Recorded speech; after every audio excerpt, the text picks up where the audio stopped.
Hello friends, this is Javed Saifi and welcome again on my YouTube channel Javed explorer.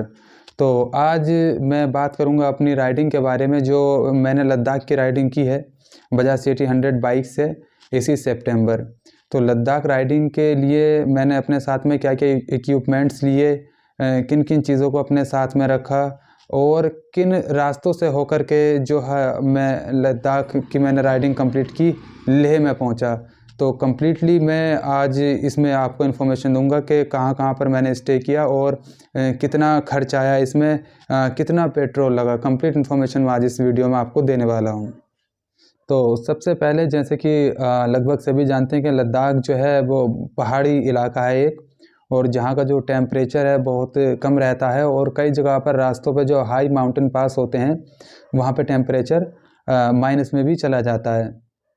तो सबसे पहले मैंने जो था अपने साथ में गर्म कपड़े रखे, जिसमें 2 जोड़ी शूज़ थे और बाकी जैकेट थी और रेन कोट भी मेरे साथ में था, क्योंकि राइडिंग के दौरान अगर कहीं पे बारिश हो जाए तो बारिश से बचा जाए, तो उसके लिए मैंने अपने साथ में रेन कोट भी रखा हुआ था।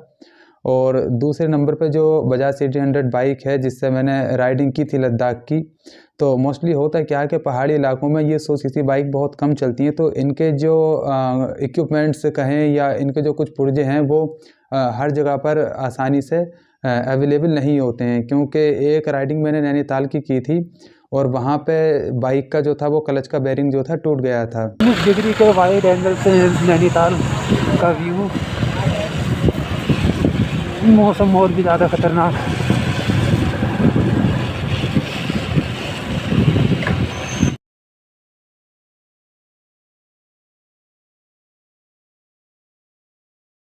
ओह शिट, बाइक ख़राब हो गई, क्लच टूट गया। तो मैंने कई मैकेनिक्स के पास में जाने के बाद में उनसे कहा कि बाइक को रिपेयर कर दो, ठीक कर दो, लेकिन क्लच का बेरिंग वहाँ पर कहीं नहीं मिला था। तो मुझको जो है टूटे हुए बेरिंग के साथ में ही गाड़ी जो है वहाँ से वापस लानी पड़ी थी और वो ट्रिप मेरी कंप्लीट नहीं हो पाई थी। इसलिए मैंने परेशानी से बचने के लिए 2 क्लच के बेरिंग भी अपने पास में रखे हुए थे, प्लग भी मेरे पास में था और बाकी थोड़े प्लग पाने भी जो थे बाइक के साथ में मैंने रखे हुए थे, ताकि कहीं पर अगर कोई दिक्कत आए तो बाइक को मैं खुद ठीक कर सकूं। दूसरे नंबर पर जो सबसे इम्पोर्टेंट चीज़ थी वो मैंने रखी अपने साथ में कुछ मेडिसिन, कुछ दवाइयाँ। क्योंकि जब लंबा सफ़र करते हैं तो कभी-कभी क्या होता है, तबीयत ख़राब हो जाती है। और जब आप सोलो राइड करें, सोलो राइड मीन्स जब आप अकेले राइडिंग कर रहे हों, तो उसके लिए तो दवाइयाँ बहुत ज़रूरी हैं कि अगर कहीं पे भी जो है अगर आपकी तबीयत ख़राब हो जाए तो आप दवाई खा करके अपने आप को बेहतर कर सकें। तो इसलिए मैंने मेडिसिन रखी हुई थी अपने पास में। और जाते हुए मनाली से मैंने डाइमॉक्स के जो थी टैबलेट्स मैंने ली। ये जो टैबलेट्स होती हैं इनका काम ये होता है कि जब हम लद्दाख जाते हैं तो रास्ते में बहुत ऊंचे-ऊंचे पहाड़ पड़ते हैं, माउंटेन पास पड़ते हैं। जैसे रोहतांग पास है, बारालाचला पास है, नकीला टॉप और तंग लांगला, इस प्रकार के पास पड़ते हैं जो हमें समुद्र तल से 15,000, 16,000, 17,000 फीट तक की ऊंचाई पर ले जाते हैं। तो वहाँ पे ऑक्सीजन की बहुत ज़्यादा जो है कमी होती है, जिसकी वजह से जो है बहुत सारी मतलब जो है परेशानियाँ होने लगती हैं, सांस फूलने लगती है, सिर में दर्द होने लगता है। तो इसलिए जो है जो डाइमॉक्स की टैबलेट है ये मैंने अपने पास में रखी थी, ताकि जब भी कोई माउंटेन पास आए तो इनको खा करके जो सांस फूलने की समस्या है उससे छुटकारा मिल जाए। तो मेडिसिन मैंने सभी प्रकार की रखी जो मैं जानता था, फीवर वगैरह की, कोल्ड की, पेन किलर वगैरह, इस प्रकार की टैबलेट मैंने अपने साथ में रखी। एक फ़र्स्ट एड बॉक्स मैंने अपने पास में रखा जिसमें पट्टी का भी सारा सामान था। इसके बाद मैंने जो है कुछ वीडियोग्राफी का भी जो है अपना सामान रखा, जैसे कि monopod, tripod, self stick, Boya mic और पावर बैंक वगैरह। ये सारी चीज़ें मैंने वीडियो रिकॉर्डिंग के लिए रखी ताकि मैं अपनी इस ट्रिप को जो है रिकॉर्ड कर पाऊँ। तो पहले दिन मैंने राइडिंग शुरू की रामपुर यूपी से। यहाँ से मैं पहले काशीपुर उत्तराखंड पहुँचा। यहाँ से एक बाईपास जाता है हरिद्वार, उस बाईपास पे मैंने जो है राइडिंग की। हरिद्वार जाने के बाद में फिर मैं रुड़की पहुँचा, सहारनपुर पहुँचा और सहारनपुर के बाद मैंने चंडीगढ़ बाईपास लिया। चंडीगढ़ को छोड़ते हुए पहले ही दिन मैंने 463 किलोमीटर गाड़ी चलाई और मैं डिस्ट्रिक्ट सोलान बद्दी हिमाचल प्रदेश पहुँच गया। वहाँ पहुँचने के बाद में सबसे पहले मैंने एक होटल तलाश किया जहाँ पे मैं रुक सकूँ। तो वहाँ पे एक होटल मुझको मिला और उसमें जो है 600 रुपये का रूम था। तो मैंने 600 रुपये पे किए, गाड़ी वहीं पे पार्क की और पहली नाइट मैंने उस होटल के अंदर जो थी स्पेंड की, जहाँ पर मेरे 600 रुपये खर्च हुए। तो ये थी पहले दिन की राइडिंग जो रामपुर से शुरू की और डिस्ट्रिक्ट सोलान हिमाचल प्रदेश में पहुंचा 463 किलोमीटर की दूरी तय करके। फिर इसके बाद दूसरा दिन आया, सुबह 5 बजे फ्रेश होकर मैंने 6 बजे राइडिंग शुरू कर दी। 6 बजे जब मैंने राइडिंग शुरू की तो अभी तक क्या था कि हिमाचल प्रदेश का जो ये ज़िला है डिस्ट्रिक्ट सोलान, यहाँ तक तो प्लेन रोड है, लेकिन यहाँ से जो है फिर पहाड़ी इलाका जो है शुरू हो जाता है। फिर गाड़ी जो है ऊंचाइयों पे जाना शुरू कर देती है। तो मैंने फिर यहाँ से अपनी बाइक को शुरू किया और इसके बाद स्वारघाट, मंडी, बिलासपुर, कुल्लू, मनाली, ये मैंने दूरी तय की। और टोटली जो है मैंने इन 2 दिनों में, पहले दिन और दूसरे दिन, 743 किलोमीटर के आसपास जो है राइडिंग मैंने कंप्लीट कर ली थी इन 2 दिनों में। दूसरे दिन जो था मैं मनाली पहुंचा। मनाली पहुंचने के बाद में ओल्ड टैक्सी स्टैंड के पास में मैंने एक होटल तलाश किया। एक पर्सन और थे जो गाज़ियाबाद से शिशु जा रहे थे, तो वो रास्ते में मुझको मिल गए थे। उन्होंने कहा कि मनाली तक मैं आपके साथ चलता हूँ। तो जो मनाली में मैंने रूम लिया था वो पर्सन भी मेरे साथ में थे। मात्र 500 रुपये में हमने रूम लिया और 250-250 रुपये का जो था हमारा खर्च मनाली में आया। इसके बाद फिर तीसरा दिन शुरू हुआ। तीसरे दिन सुबह में मैंने अपनी बाइक फिर से शुरू की, बजाज सिटी 100। हालांकि ये 100 सीसी बाइक थी। मैंने कई लोगों से पता भी किया कि मैं ले जा रहा हूँ, क्या ये बाइक पहुँच जाएगी। तो सब ने कहा कि हाँ ठीक है, आप ले जा रहे हैं, जाइए, और उम्मीद है कि ये बाइक जो है आपकी वहाँ तक पहुँच जाएगी। तो तीसरे दिन मैंने राइडिंग जो है फिर से शुरू की। फिर मैं वहाँ से सोलांग वैली पहुँचा और सोलांग वैली पहुँचने के बाद में फिर मैं पहुँचा अटल टनल। अटल टनल जो है वो समुद्र तल से जो इसकी ऊंचाई है वो लगभग 10,000 फीट की है। वहाँ पहुँचते ही जो ऑक्सीजन की कमी है वो आपको महसूस होने लगेगी और जो बाइक होती हैं, गाड़ियाँ होती हैं, ये भी जो है मिसिंग मारना शुरू कर देती हैं, क्योंकि इनके लिए भी जो है ऑक्सीजन बहुत ज़रूरी है। तो ये जो अटल टनल है ये लगभग 10 किलोमीटर लंबी टनल है। एक पास पड़ता है रोहतांग पास, लगभग 14-15 हज़ार फीट के आसपास उसकी ऊंचाई है। तो उस पास को बचाने के लिए, उस पहाड़ को बचाने के लिए एक सुरंग बनाई गई जिसको अटल टनल कहा गया। ये सन 2021 में आरंभ हो गई थी। तो 10 किलोमीटर लंबी मैंने ये टनल पार की और टनल पार करने के बाद में फिर मैं जिस्पा, सरचू, इन जगहों पर जो है मैं पहुंचा। तो ये था राइडिंग का तीसरा दिन। राइडिंग सुबह से मैं कंटिन्यू कर रहा था ताकि जल्द से जल्द मैं ले पहुंच जाऊं। तो तीसरे दिन की राइडिंग में जब मैं सरचू से निकला पांग के लिए, पांग एक जगह है जो सरचू से लगभग 70 किलोमीटर जो है दूर है। तो वहाँ पे राइडिंग करते करते करते करते शाम हो गई थी और थोड़ा अंधेरा भी हो गया था। टेम्परेचर बहुत कम हो गया था और ऑक्सीजन की कमी की वजह से शरीर के अंदर कमज़ोरी बहुत ज़्यादा आ जाती है कि अगर आप 4 कदम भी चलते हैं तो आपकी जो है सांस फूलने लगती है। वो तो मेरे पास में डाइमॉक्स की टैबलेट थी जिनको खा करके मैं राइडिंग कर रहा था। तो शाम के वक्त में मैं पहुंचा पांग। वहाँ पे मैंने जो था होम स्टे लिया। वहाँ पे जो है घर होते हैं बने हुए, वहीं पे जो है स्टे मैंने लिया। तो वहाँ पे मैंने पूछा उनसे कि कितने रुपये का जो है रूम का रेंट पड़ेगा। तो उन्होंने कहा 300 रुपये। 300 रुपये में मुझे वहाँ पे रूम मिल गया, खाना पीना सब वहीं पर था। तो तीसरी रात मैं जो था वहाँ पांग में रुका। अंधेरा हो चुका है यहाँ पे और शाम के 7 बजे से ज़्यादा का वक्त हो चुका है। ये मैं जिस रूम में रह रहा हूँ उसके बाहर हूँ। ये देखिए कैसा व्यू है, यहाँ पे इस समय अंधेरा है और ये एक छोटा सा लगभग जो है 10-15 ही घर या रेस्टोरेंट होंगे यहाँ पे, ये इस तरीके के। और पांग की जो ऊंचाई थी वो 15,280 फीट की ऊंचाई थी। अब मैं वहाँ पे रुक तो गया, मौसम भी ठंडा था, लेकिन 9-10 बजे के बाद में जब मैं लेटा तो लेटते ही क्या हुआ कि मुझे सांस लेने में परेशानी होने लगी, क्योंकि वहाँ पे ऑक्सीजन लेवल कम था और लेट करके जो है लंग्स प्रॉपर तरीके से पंप नहीं कर पाते हैं, जिससे थोड़ी सांस की दिक्कत होती है। तो मैं बैठा और बैठने के बाद फिर मैंने डाइमॉक्स की टैबलेट खाई और कम से कम मैं 2 घंटे जो था आराम से सोया। लेकिन 2-3 घंटे के बाद में फिर से मुझे परेशानी होने लगी। अगर लेटूँ तो साँस फूलने लगे, चक्कर आने लगे, दिल मालिश होने लगे, और अगर मैं इस प्रकार से ऐसे झुक कर के बैठ जाऊँ तो मुझको जो था रिलीफ़ मिल रहा था। तो वो पूरी रात बहुत डिफ़िकल्ट थी। मैंने बैठ कर के, उठ कर के इस तरीके से वो रात कंप्लीट की।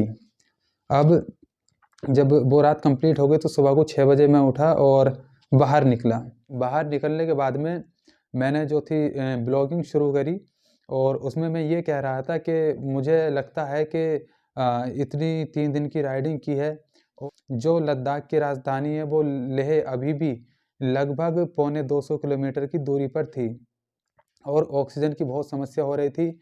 शरीर के अंदर वीकनेस बहुत ज़्यादा आ गई थी, बहुत ज़्यादा कमज़ोरी हो रही थी। तो मैं ये कह रहा था कि मुझे लगता है कि अब लेह तक नहीं जाना चाहिए, यहीं से जो है वापस हो जाना चाहिए, क्योंकि आगे की भी अभी दूरी काफ़ी है और पता नहीं ऑक्सीजन लेवल कितना कम हो। Hello, good morning friends. इस समय मैं हूँ पैंग में और सुबह जो है हो चुकी है। यहाँ पैंग में जो है ऑक्सीजन बहुत कम है। रात भर इतनी परेशानी रही ऑक्सीजन की, घबराहट रही, नींद नहीं आई, चक्कर आना, सिर में दर्द होना, ये सब ऑक्सीजन की कमी की वजह से होता है। तो बहुत ज़्यादा तबीयत ख़राब रही है रात ऑक्सीजन की कमी की वजह से। तो मैं तो चाह रहा हूँ कि यहाँ से वापस हो जाऊँ, लेकिन सर कह रहे हैं कि आगे ऑक्सीजन की कोई कमी नहीं है। तो मैं फ़िलहाल जब इतनी दूर आया हूँ तो लेह तक ज़रूर जाऊँगा। ये बात कहते हुए मुझे वहाँ पे जिनके यहाँ मैं रुका हुआ था उन्होंने सुना और ये कहा मुझसे, बोले बेटा ऐसा है कि जो डिफ़िकल्ट रोड था वो तो आपने कंप्लीट कर लिया है, अब आप यहाँ से लेह जाएँ, प्लेन रास्ता आपको मिलेगा, कोई पहाड़ी या कोई पास नहीं मिलेगा आपको, और ऑक्सीजन की भी कोई कमी नहीं होगी, और पौने 200 किलोमीटर यानी कि 175 किलोमीटर की दूरी है, आप आराम से 3-4 घंटे में कवर कर लोगे। जब उन्होंने ये बात कही तो मैंने कहा ठीक है, जब मैं यहाँ तक आ गया हूँ तो आ गए, लेह तक भी जाऊँगा। फिर मैंने अपनी बाइक पे सामान बांधा और चौथे दिन जो था मैं लेह के लिए निकल पड़ा। सुबह-सुबह में टेम्परेचर बहुत कम था, ग्लव्स मेरे पास में थे नहीं, तो बहुत बाइक चलाने में बड़ी दिक्कत हो रही थी। ऐसा लग रहा था कि जैसे ये उँगलियाँ बिल्कुल एकदम फ्रीज़ हो गई हों, जाम हो गई हों। तो फिर मैंने अपनी एक टी-शर्ट निकाली, वो अपने इस हाथ पे उसको लपेटा और इस हाथ से मैंने बाइक चलाई, इस हाथ को मैंने अपनी पॉकेट के अंदर रखा। फिर चौथे दिन मैंने कंटिन्यू राइड करने के बाद में दिन में 12:30 बजे मैं लेह जो था पहुँच गया। लेह पहुँचने के बाद मैंने रूम लिया, वहाँ पे रूम की तलाश की, तो मुझको 1500 रुपये में 1 रात के लिए वहाँ पे रूम मिल गया। मैंने सबसे पहले रूम लिया, वहाँ पे जा कर के अपना सारा सामान रख कर के थोड़ा खाना-पीना खा कर के फिर मैंने रेस्ट किया, क्योंकि मैं बहुत ज़्यादा थक चुका था। इस तरीके से जो था मैं 4 दिन में लेह पहुँचा। लेह पहुँचने के बाद में फिर मैंने उस शहर को एक्सप्लोर किया। वहाँ पे ना ऑक्सीजन का इश्यू था और मौसम भी बहुत अच्छा था, वेदर भी मतलब वाक़ई में प्लेज़ेंट था और किसी प्रकार की कोई समस्या नहीं आई। वहाँ पे मैं घूमा भी, खाना-पीना भी किया, और उसके बाद में मुझे जल्दी इस बात की थी कि समय का अभाव था और मुझे घर पे भी जो था वापस आना था। तो फिर 5वें दिन सुबह में मैंने अपने बाइक का जो है टैंक फुल कराया लेह से और मैं वापसी के लिए निकल पड़ा। तो 5वें दिन मैंने कंटिन्यू अपनी जो बाइक थी वो वापसी के लिए, घर के लिए मैंने चालू की और वहाँ से मैं आता गया। आते-आते रास्ते में क्या हुआ, मुझे जाम भी पड़ा और कई जगह पे ऑफ रोड भी पड़ती है, जहाँ पे रोड टूटी हुई होती है, सिर्फ़ पत्थर या पथरी वगैरह पड़ी हुई होती है, तो वहाँ पे मेरी बाइक जो है स्लिप हो गई। जब बाइक स्लिप हुई है तो मेरी बाइक गिर गई, मैं अलग साइड में, बाइक अलग साइड में, जिसकी वजह से थोड़ा-सा ये यहाँ पे ग्लव्स नहीं थे, तो यहाँ पे थोड़ी-सी स्क्रैचेस लग गई थी, और बाकी हेलमेट था सिर पे तो कोई किसी प्रकार की समस्या नहीं आई। इतने में वहाँ पे जो है मिलिट्री के ट्रक काफ़ी चलते हैं, तो मिलिट्री के जवान तुरंत मेरे पास में आ गए, बोले अगर किसी प्रकार की कोई दिक्कत है तो आप बताएँ, सब कुछ ठीक है? मैंने कहा ऑल इज़ वेल, हाँ, कोई परेशानी नहीं है, बस थोड़ी-सी जो बाइक है स्लिप हो गई थी। तो यहाँ पे ये थोड़ा-सा इंसिडेंट हो गया था।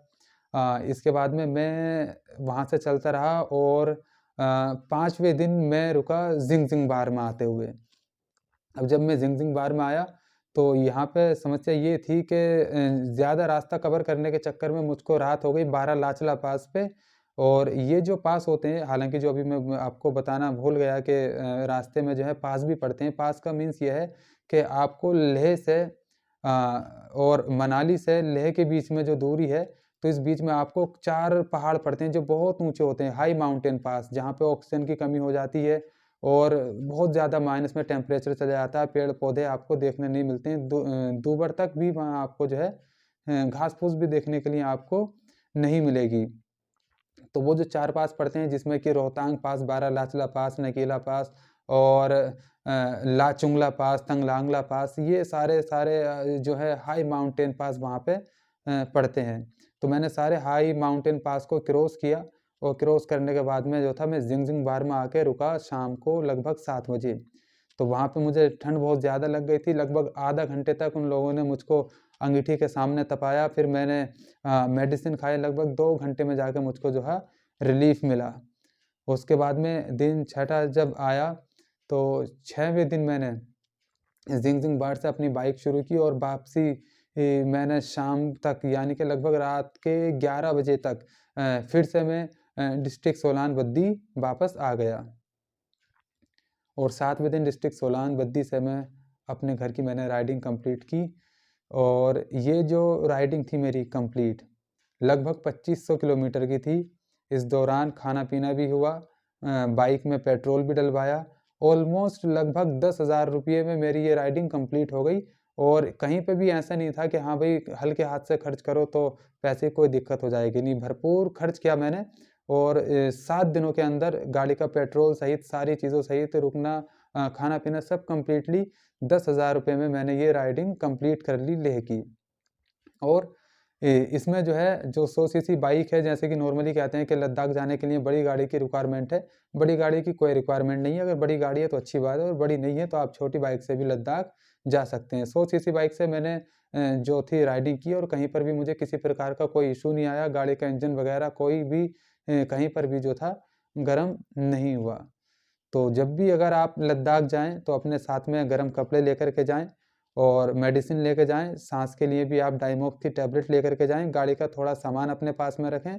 पंचर किट आप अपने पास में रखें। और वहाँ पर कोई ऐसी महंगाई नहीं है, आप ईज़िली जो है सस्ते पैसों में लद्दाख की ट्रिप को कंप्लीट कर सकते हैं।